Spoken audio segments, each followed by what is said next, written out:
Welcome to my review of the EPOMAKER EK21 via chipset hot swappable RGB number pad. This particular one that I got was with the Flamingo switches, and it is a linear type, so you won't get that clicking sound. And we'll go ahead and test out all of the features and functionality, so stay tuned.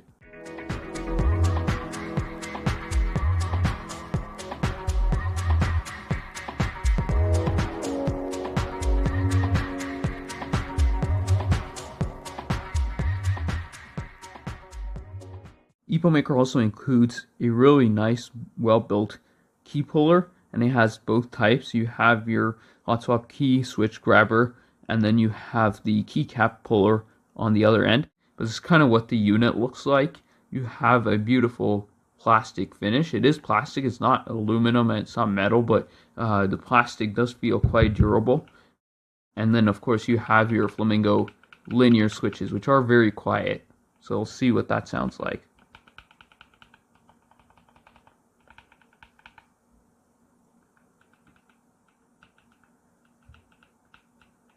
And your aluminum control knob, which has a nice clicking feel to it. So you won't get that tactical feel, and you don't have a lot of resistance on these particular switches. And there is your pink Flamingo linear key switch right there. And that's kind of why these switches are so quiet, but they do come in with stereo linear as well as the Gatoron Pro yellow switches, if that's kind of what you prefer. In terms of my experience with these switches, they do sound a lot more quieter, and they have very little tactile feel to them compared to something like mechanical blue switches, which kind of sound like this.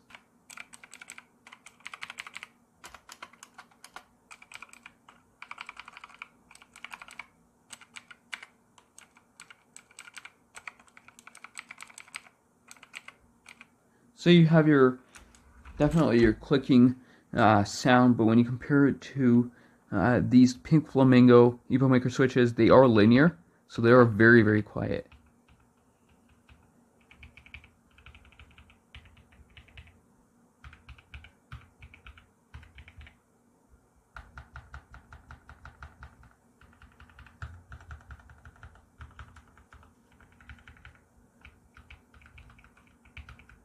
I found that these pink Flamingo switches sound very similar in key profile and key travel distance to black switches, and here's kind of what that sounds like.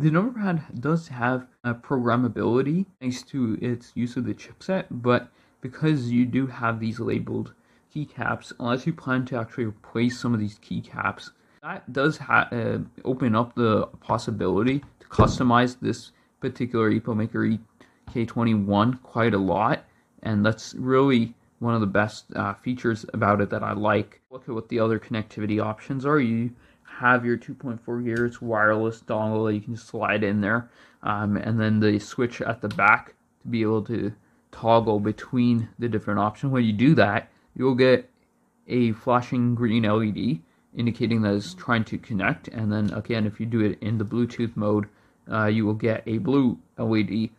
Try out all the different options, and I will also use it with the included braided Type-C cable that I liked quite a lot. So it measures about 5.5 inches, give or take, and then on the width, really around 3.75 inches, but the depth and the height of the unit varies. All the way at the front, you do have less than an inch, and then at the back, including the height profile, it rises up to 1.5 inches, but they do include the branding on the front, and then if you switch over to the back, they do have that as well.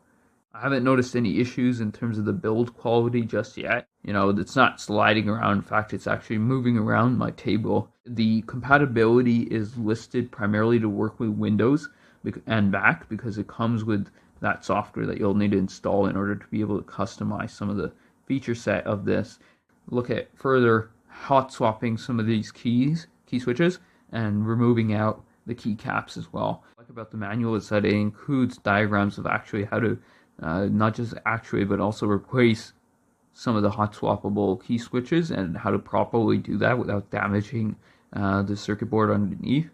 And here you can see the RGB lighting effect out of the box is pretty ample. I do think that the keycaps color scheme of the white and the grays and the black plastics does look quite good, but the keycaps are not transparent, so they do not illuminate through the numbers, and that is a bit of a downside. With the 2.4 gigahertz, you do get that full 1000 hertz polling rate for the keys, and under the Bluetooth mode, it does drop significantly to 125 hertz key polling rate. I haven't noticed any specific issues with ghosting, but it does have an anti-NKRO ghosting system, so that is really nice to see. And you can also adjust the backlight saturation up and down using the function 5 and 6 keys. So this really increases the saturation, but if we decrease it, you'll notice that it's more lightened and it is more on the on a lighter hues, versus if we increase the saturation, now you get that beautiful color scheme. And there's also the option to toggle up and down the brightness by, again, using the function up and plus and minus keys. So it's kind of at maximum brightness, and this is kind of what it looks like at minimum brightness.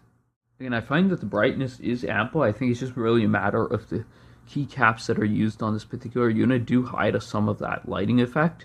Particularly the RGB doesn't necessarily shine through because the keycaps are not transparent, and they do cover a lot of the surface area where you normally might be able to see the RGB coming through. So that is a bit of a downside.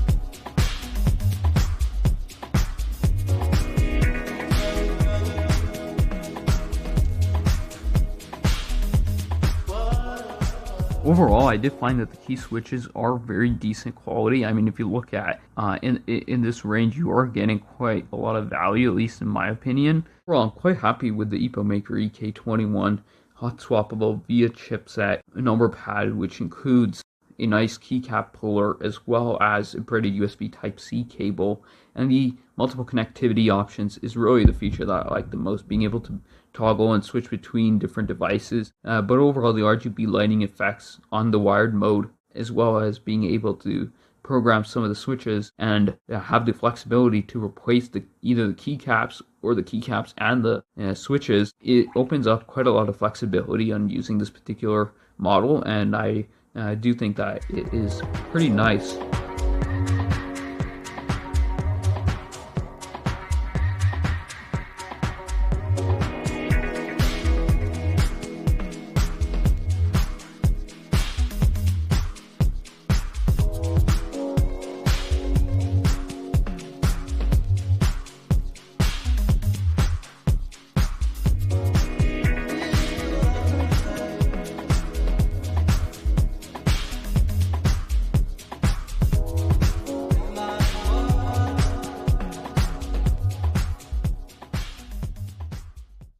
Hi everyone, just wanted to kind of give a little bit of insight on the EK21.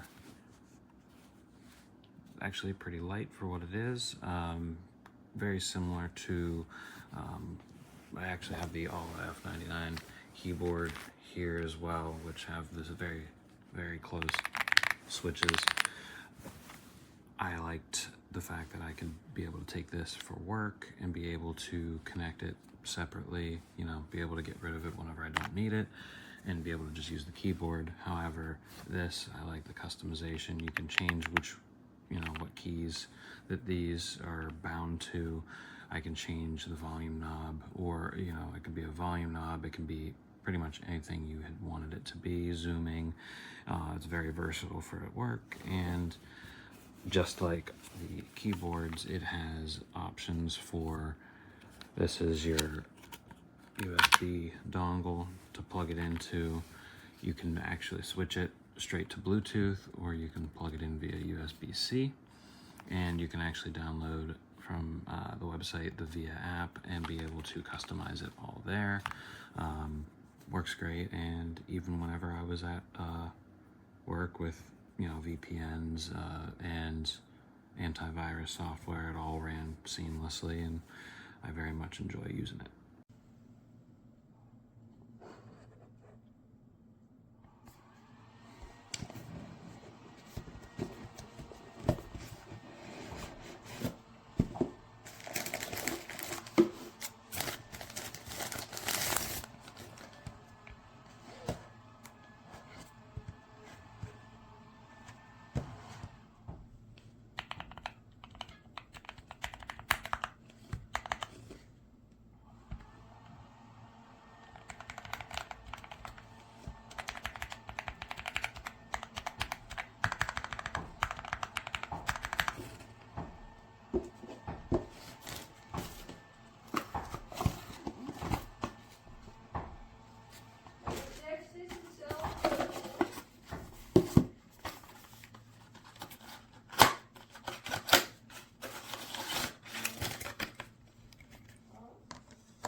Okay, the switch is just loose.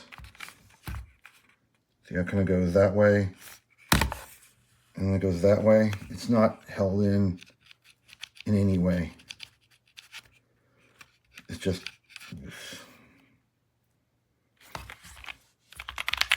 But it does sound good.